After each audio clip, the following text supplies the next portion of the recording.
పుట్టిన 5గురిలో దేవుడు 2 సేవకులుగా దీవించాడు. చౌదరి కుటుంబంలో పుట్టిన మేము క్రీస్తుని మా సొంత రక్షకుడిగా అంగీకరించి నేటికి దాదాపు 30 సంవత్సరాలైంది. చప్పటి కొడుతూ దేవుడు కనపరుస్తారా? మీరు అడగొచ్చు, అంజలి మీరు యేసుప్రభు నమ్ముకొని 30 ఏళ్ళైంది కదా, ఈ 30 ఏళ్లలో మీకు అన్ని సుఖాలేనా, ఆనందాలేనా అంటే నేనేమంటాను తెలుసా? లేదు. ఈ 30 ఏళ్లలో మాకు అనారోగ్యం వచ్చింది, ఆర్థిక ఇబ్బందులు వచ్చాయి, కుటుంబ కలహాలు వచ్చాయి, ఎన్నో కష్టాలు వచ్చాయి. ఎన్ని వచ్చినా మాలో ఉన్నవాడు లోకములో ఉన్నవాడి కన్నా గొప్పవాడు, పిలిచినవాడు నమ్మదగినవాడు. ఒకప్పుడు యేసయ్యని నమ్ముకోకముందు శ్రమలు వచ్చినా, కష్టాలు వచ్చినా, బాధలు వచ్చినా ఏం చేయాలో అర్థమయ్యేది కాదు, బొర్రగొక్కునేవాళ్ళం. కానీ యేసు ప్రభుని నమ్ముకున్న తర్వాత శ్రమ వస్తే, కష్టం వస్తే, బాధ వస్తే నేను నా కుటుంబం చెప్పే మాట ఏంటో తెలుసా? యెహోవా ఈరే. ఏంటిది? యెహోవా ఈరే అంటే ఏంటి అర్థం?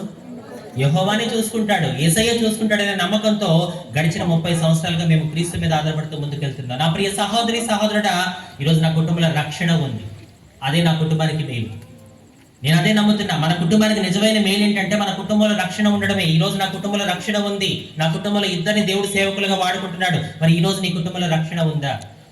ఒక మాట అడుగుతాను, అంజలి మా ఇంట్లో అందరూ బాప్తీసం తీసుకున్నారు, బాప్తీసం తీసుకోకుండా ఒక్కళ్ళు కూడా లేరు అన్న కుటుంబాలు మాత్రమే చేయి చూపించండి. మా ఇంట్లో అందరూ బాప్తీసం తీసుకున్నారు, తీసుకోకుండా ఒక్కళ్ళు కూడా లేరు అన్న కుటుంబాలు 1 2 3 4 5 6 7 8 9 10 ఒక 15 కుటుంబాలు ఉన్నాయి. తిప్పి తిప్పి కొడితే 20 కుటుంబాలు కూడా లేవు. మరి మీరు మీ కుటుంబానికి మేలంటే ఏమనుకుంటున్నారు? మీరు అనుకుంటున్నారేమో నా కుటుంబానికి సొంత ఇల్లు ఉంది, మాకు బ్యాంక్ బ్యాలెన్స్ ఉన్నాయి, స్థలాలు ఉన్నాయి, పొలాలు ఉన్నాయి, అదే నా కుటుంబానికి మేలు అని చెప్పి నువ్వు అనుకుంటున్నావేమో. గుర్తుపెట్టుకో, నీ సొంత ఇల్లు నీ కుటుంబాన్ని పరలోకానికి చేర్చదు.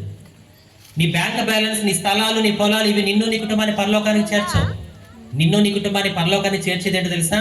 ఎప్పుడైతే నీ కుటుంబం అంతా రక్షించబడి ఆ రక్షణ భక్తిని అంతవరకు కాపాడుకుంటారో అదే మిమ్మల్ని మీ కుటుంబాన్ని పరలోకానికి చేరుస్తుంది. నా ప్రియ సహోదరి సహోదరుడు, ఈరోజు నా కుటుంబానికి నిజమైన మేలు ఏదైనా ఉంది అంటే నా కుటుంబంలో అందరూ రక్షణ పొందడమే నా కుటుంబానికి నిజమైన మేలు.